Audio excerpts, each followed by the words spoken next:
જેવી રીતે મહાસાગરના અંધકારમય અગાધ ઊંડાણમાં અત્યંત મૂલ્યવાન મોતી હોય છે, તેવી જ રીતે ગીતામાં કલ્પી ન શકાય એટલા કિંમતી આધ્યાત્મિક રત્નો રહેલા છે.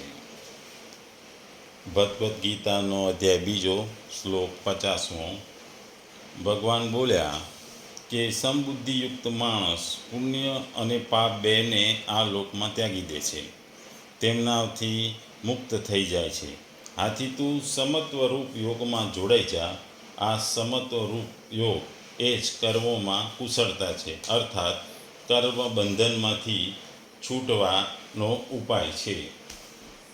બીજા શબ્દોમાં કહીએ તો ભક્તિમય સેવામાં પરવાયેલો મનુષ્ય આવા જીવનમાં સારા કે નરસા કાર્યોથી પોતાને મુક્ત કરી શકે છે.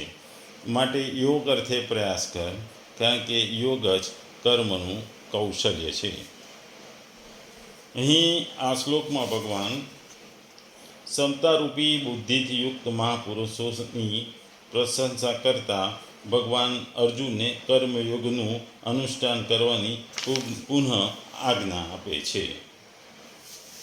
અહીં 3-4 વસ્તુમાં આખો શ્લોક છે. એક, સમબુદ્ધિયુક્ત માણસ પાપ પુણ્યને ત્યાગી દે છે. સમત્વ રૂપ યોગમાં તું જોડાઈ જા. સમત્વ રૂપ યોગ એ જ કર્મોની કુશળતા છે. આમાં 3 મેઇન ભાગ છે. સમત્વરૂપી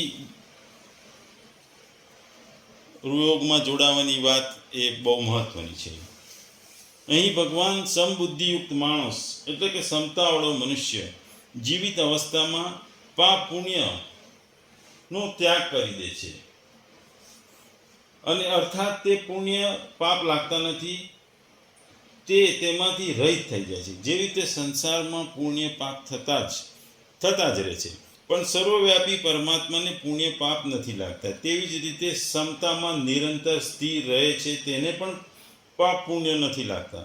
સમતા એક એવી વિદ્યા છે જેનાથી મનુષ્ય સંસારમાં રહેતો હોવા છતાં સંસારથી સરળતા નિર્લિપ્ત રહે છે. ઉદાહરણ તરીકે, કમળનું પાન જળથી જ ઉત્પન્ન થાય છે, જળમાં જ રહે છે, છતાં જળથી લિપ્ત થતું નથી. એવી જ રીતે જો સમતાવાળો કે સમબુદ્ધિવાળો પુરુષ સંસારમાં રહેતો હોવા છતાં પણ સંસારથી નિર્લિપ્ત રહે છે. પુણ્ય કે પાપ એને સ્પર્શ નથી કરતા, અથવા તે પુણ્ય પાપમાં અસંગ થઈ જાય છે.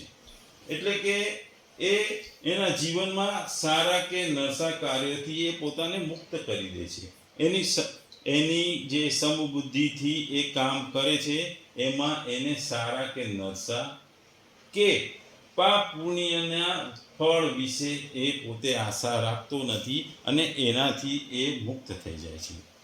વાસ્તવમાં આ ચેતના સ્વરૂપ પુણ્ય પાપથી જ રહિત છે. કેવળ અસત પદાર્થો, શરીર વગેરેની સાથે સંબંધ જોડાયેલાથી જ પાપ પુણ્ય લાગે છે. જો એ અસત પદાર્થોની સાથે સંબંધ ના જોડે તો આકાશની જેમ નિર્લેપ રહે છે, અને તેને પાપ પુણ્ય લાગતા નથી. તેથી ભગવાન કહે છે કે એટલા માટે તું યોગમાં જોડાઈ જા, અર્થાત નિરંતર સમતામાં સ્થિર થઈ જા. વાસ્તવમાં સમતા તારું સ્વરૂપ છે. આથી તું નિત્ય નિરંતર સમતામાં સ્થિર રહે. કેવળ રાગ દ્વેષને કારણે તને એ સમતાનો અનુભવ નથી થતો. જો હરદમ સમતામાં સ્થિર ના રહેતો હોય તો સુખ દુઃખનું જ્ઞાન તને કેવી રીતે થાય? કેમ કે એ બંને અલગ છે. જ્યારે બંનેનું તને જ્ઞાન થાય ત્યારે તું તેઓના આવવા જવામાં સદા સમરૂપથી રહે છે, અને એ સમતાનો તું અનુભવ કરે છે. કર્મોના યોગ એ કુશળતા છે, અર્થાત કર્મોની સિદ્ધિ અસિદ્ધિમાં અને કર્મોના ફળની પ્રાપ્તિ અપ્રાપ્તિ સમ રહેવું છે. એ જ કર્મોમાં કુશળતા છે. ઉત્પત્તિ વિનાશીલ કર્મોમાં યોગ સિવાય બીજું કોઈ મહત્વનું ચીજ નથી. અહીં જણાવ્યું છે કે સમબુદ્ધિયુક્ત થયેલું યોગી જીવન મુક્ત બની જાય છે. તેથી તારે પણ તેવા બનવું જોઈએ. અહીં વધુમાં જણાવ્યું છે કે કર્મ સ્વાભાવિક રીતે મનુષ્યને બંધનમાં નાખી દે છે, અને કર્મ કર્યા વગર કોઈ રહી શકતું નથી. તેણે કંઈક ને કંઈક તો કરતા જ રહેવું પડે છે. આવી પરિસ્થિતિમાં કર્મોમાંથી મુક્ત થવાથી સારામાં સારી યુક્તિ સમત્વ યોગ છે. આ સમબુદ્ધિયુક્ત થઈને કર્મ કરનાર મનુષ્ય આના પ્રભાવથી તેના કર્મોના બંધનમાં આવતો નથી. તેથી કર્મોના યોગ એ જ કુશળતા છે. સાધન કાળમાં સમબુદ્ધિથી કામ કરવાની ચેષ્ટા થાય છે અને સિદ્ધ અવસ્થામાં સમત્વ પૂર્ણ સ્થિત થાય છે. એમ અહીં ભગવાન કહે છે કે ફળની હેતુથી કરેલા કર્મો માનવને બંધનયુક્ત બની શકે છે. તેના ફળ મળે છે અને કર્મ કરનારને તેના ફળ ભોગવવા વારંવાર આ સંસારમાં જન્મ લેવો પડે છે. મનના સમત્વથી, બુદ્ધિયોગથી એટલે શુદ્ધ બુદ્ધિથી ભગવાનમાં મન સ્થિર કરીને કર્મ કરવામાં આવે તો તે કર્મ કરનારને બંધન કરતા નહીં થાય. તેનું કોઈ પણ ફળ નથી, તે કર્મ જ નથી.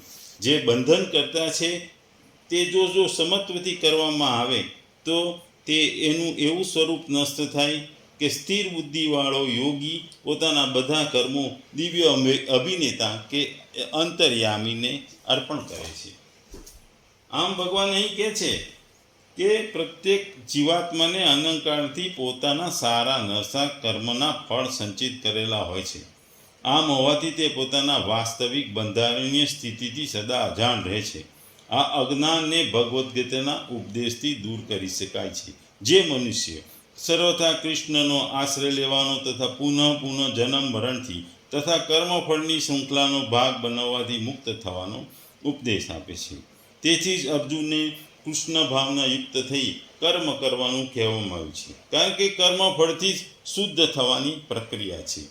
એટલે ભગવાન અર્જુનને કહે છે કે સમબુદ્ધિ જે યુક્ત માણસ જેમ પુણ્ય અને પાપને ત્યાગી દે છે તેમ તારું અહીં યુદ્ધ કરવાનું કર્મ છે.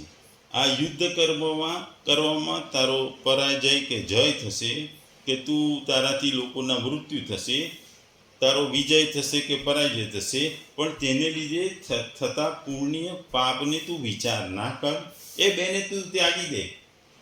તું કારણ કે તું યોદ્ધા છે, તું યુદ્ધ મેદાનમાં ઊભો છે અને તું ખૂબ જ જ્ઞાની છે, એટલે તું સમબુદ્ધિયુક્ત થઈ જા, સમત્વ રૂપ યોગમાં જોડાઈ જા અને તું તારું યુદ્ધ કરવાનું કર્મ કર.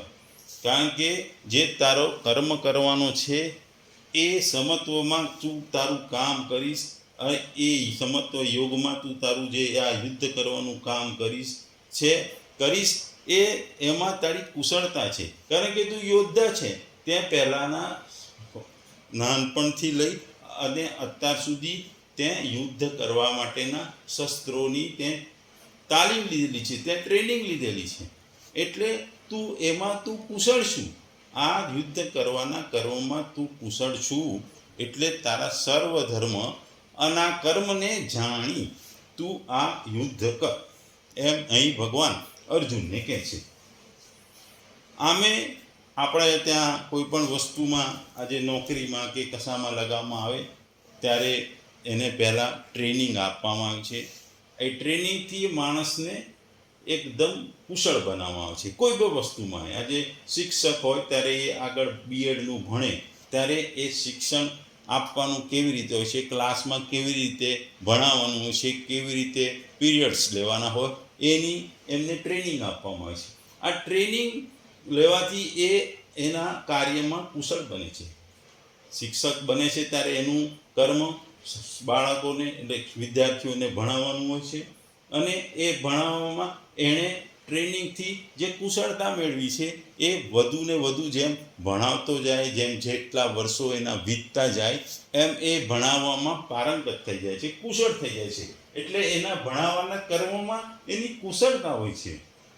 અને અહીં ભણાવવામાં એની કોઈ ઈચ્છા નથી હોતી. એ વિદ્યાર્થીઓને જ્ઞાન આપવાનો એનો કર્મ છે. આમાંથી કેટલા વિદ્યાર્થીઓ કેટલું જ્ઞાન લે છે એને શું ફળ મળશે એની એને કોઈ ઈચ્છા નથી હોતી. દરેકને સરખું ભણાવે છે. એટલે આ સમબુદ્ધિયુક્ત થયેલો એ માણસ બધાને સરખી રીતે ભણાવે છે. શિક્ષક બધાને સરખું જ્ઞાન આપે છે. એટલે કેટલા વિદ્યાર્થીઓ એમાંથી ઘણું બધું જ્ઞાન ગ્રહણ કરે છે, ઘણા ઓછું ગ્રહણ કરે છે. એટલે જેઓ ઓછું ગ્રહણ કરે એને લીધે શિક્ષકને પાપ લાગે કે વધુ ગ્રહણ કરે વિદ્યાર્થી તો એનું પુણ્ય મળે, એની શિક્ષકને આશા નથી હોતું. એનું કર્મ શિક્ષક તરીકે શાળામાં ભણાવવાનું હોય છે ને એ કર્મ કરતો રહે છે. અને જેટલા વર્ષો એ શાળામાં કરતો રહે છે, આપવાનું વિદ્યાનું દાન અથવા ભણાવવાનું કામ, એની એમાં કુશળતા વધતી જાય છે. અને આ શિક્ષક બનતા પહેલાં એ ટ્રેનિંગ લે છે, એટલે એની આમ કુશળતા વધતી જાય છે. એટલે સમત્વ રૂપી યોગ એ જ કુશળતા છે. કર્મમાં જો સમાનતા રાખવામાં આવે તો જ એની એ કુશળતા છે. અહીં ભગવાન કહે છે કે કર્મોમાં યોગ જ કુશળતા છે. જો તમે પહેલો અર્થ લેવો હોય કે કર્મ શું કૌશલ યોગ, અર્થાત કર્મોમાં કુશળતા જ યોગ છે, અથવા કર્મ શું યોગ કૌશલમ, અર્થાત કર્મોમાં યોગ જ કુશળતા છે. જો પહેલો અર્થ લેવામાં આવે તો કર્મોમાં કુશળતા જ યોગ છે, તો તે ખૂબ જ કુશળતાથી સાવધાનીપૂર્વક ચોરી ઠગાઈ વગેરે કર્મો કરે છે તો તેનું કર્મ યોગ થઈ જશે. પરંતુ આવી માન્યતા યોગ્ય નથી અને અહીં નિષેધ કર્મનો પ્રસંગ નથી. જો અહીં શુભ કર્મોને કુશળતાપૂર્વક કરવાનું નામ યોગ માનવામાં આવે તો મનુષ્ય કુશળતાપૂર્વક સાંગોપાંગ કરેલી શુભ કર્મોની ફળોથી બંધાઈ જશે. આથી તે સ્થિતિમાં ક્ષમતા ન રહે તો તેના દુઃખોનું નાશ થશે. શાસ્ત્રમાં કહેવામાં આવ્યું છે કર્મણા બધ્યતે જંતુ, અર્થાત કર્મોથી માણસ બંધાઈ જાય છે. તેથી કર્મ સ્વભાવથી જ મનુષ્યને બાંધવાવાળો છે. તે જ કર્મો મુક્તિ આપનારા બની જાય છે. આ જ વાસ્તવમાં કર્મોમાં કુશળતા છે. મુક્તિ યોગથી ક્ષમતાથી થાય છે, કર્મોમાં કુશળતાથી થતી નથી. અહીં આ પ્રકરણમાં ભગવાન ક્ષમતાનું પ્રકરણ કહે છે, કર્મોની કુશળતાનું નહીં. ભગવાન કહે છે કે યોગ વિધેય છે, કર્મોમાં કુશળતા વિધેય નથી. યોગ જ કર્મોમાં કુશળતા છે. અર્થાત કર્મો કરતી વખતે હૃદયમાં ક્ષમતા રહે, રાગ દ્વેષ ન રહે, આ જ કર્મોમાં કુશળતાથી છે. એટલે આ યોગની પરિભાષા નથી, બલકે યોગનો મહિમા છે. ઉદાહરણ તરીકે જોઈએ તો આજે શસ્ત્રક્રિયા કરતો ડૉક્ટર જ્યારે પેશન્ટ ઉપર કે દર્દી ઉપર જ્યારે શસ્ત્રક્રિયા કરતો હોય છે ત્યારે એ શસ્ત્રક્રિયાના પરિણામ આશા રાખતો નથી. એ સારું કરવાની ઈચ્છાથી દર્દીની શસ્ત્રક્રિયા કરે છે.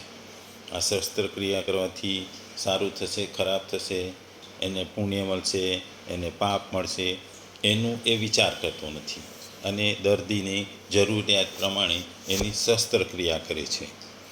જો એ વિચારવા રહે કે એને ખરાબ થશે એટલે મને પાપ લાગશે, અથવા એનું સારું થશે તો મને પુણ્ય પડશે, એવું વિચારે તો એ શસ્ત્રક્રિયા કરી શકે નહીં. અમે શસ્ત્રક્રિયા કરેલા દર્દીઓમાં લાખે એક દર્દીને કોમ્પ્લિકેશનો થતા હોય છે. પણ આ જ શસ્ત્રક્રિયા જ્યારે ડૉક્ટર પોતાના સગા પુત્ર કે પત્ની કે પિતા ઉપર કરવાની હોય છે ત્યારે એના મનમાં આસક્તિ આવી જાય છે. એના દિલમાં અને એના મનમાં ગભરાટ થઈ જાય છે. એટલે મોટાભાગના કિસ્સામાં ડૉક્ટર પોતાના પિતા, પુત્ર, માતા કે પત્ની જેવાની શસ્ત્રક્રિયા કરતાં અચકાય છે. આવામાં તે પોતાના મિત્ર અથવા બીજા ડૉક્ટરને બોલાવીને શસ્ત્રક્રિયા કરે છે. કારણ કે એ જ્યારે પોતાના સગા સંબંધીઓની જ્યારે શસ્ત્રક્રિયા કરવાની હોય છે ત્યારે એના મનમાં જાત જાતના વિચારો આવે છે. એને વિચારો આવવાથી એ આસક્ત થઈ જાય છે. એટલે એને પોતાના સગાઓની પ્રત્યેનું જે આકર્ષણ હોય છે, પોતાનું જે બંધન હોય છે, એ બંધનને કારણે એ એમાં અચકાય છે અને એ વિચારે છે કે ખરાબ થશે, કદાચ કોમ્પ્લિકેશન થશે તો મારું નામ બગડશે, મને લોકો બોલશે. એટલે પોતાના સગા સંબંધીઓની શસ્ત્રક્રિયામાં એ હંમેશા કચવાટ અનુભવતો હોય છે અને તે પોતાના મિત્ર અથવા બીજા ડૉક્ટરને બોલાવીને શસ્ત્રક્રિયા કરતો હોય છે. અહીં જ્યારે કર્મસુ કૌશલમ યોગ અને કર્મસુ યોગ કૌશલમ, આ બંનેના અર્થ જુદા જુદા છે. જો પહેલો અર્થ લેવામાં આવે કે કર્મોમાં જ કુશળતા જ યોગ છે તો એ કુશળતાથી ઘણા લોકો ચોરી કરે, ઠગાઈ કરે, એમાં પણ એમની માસ્ટરી હોય, એમની કુશળતા હોય તો તેનું કર્મ યોગ થઈ જાય. પરંતુ આ માન્યતા ખોટી છે. અહીં નિષેધ કર્મોનો પ્રસંગ નથી.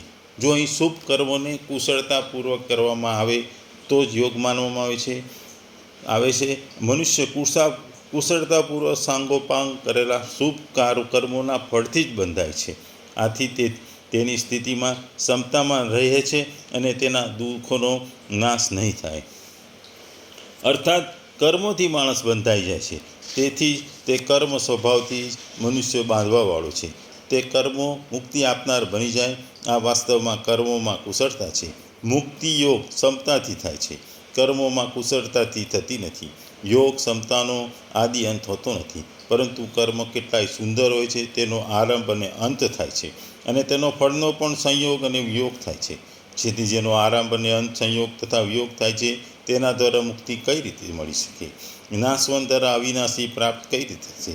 ક્ષમતા તો પરમાત્માનું સ્વરૂપ છે. તેનું મહત્ત્વ યોગનું છે, કર્મોનું નહીં. આમ ભગવાન અહીં કર્મોમાં યોગ એ જ કુશળતા છે એ અનુસાર સકામ કર્મ નહીં પણ નિષ્કામ કર્મ કરવા, અને નિષ્કામ કર્મ પણ સમત્વના ભાવથી, સમબુદ્ધિથી અને પાપ પુણ્યની વિચારણાને ત્યગીને કરવામાં જોડાય. ક્ષમતાથી કરે તો એ ક્ષમતાના યોગમાં જોડાઈ જાય તો એ કુશળતા છે. કર્મોમાં સમત્વ યોગ એ જ કુશળતા છે. બાકી બધું નિરર્થક છે. એટલે અહીં ભગવાન ટૂંકમાં આપણને કહે છે કે કર્મોમાં યોગ જ કુશળતા છે એવું માનવું જોઈએ. ભગવાનમાં પણ યોગ સ્થિત થઈને કર્મ કરવાની આજ્ઞા આપે છે. તાત્પર્ય એ છે કર્મોનું મહત્ત્વ નથી, બલકે ક્ષમતાનું જ મહત્ત્વ છે. તેથી કર્મોમાં યોગ જ કુશળતા છે.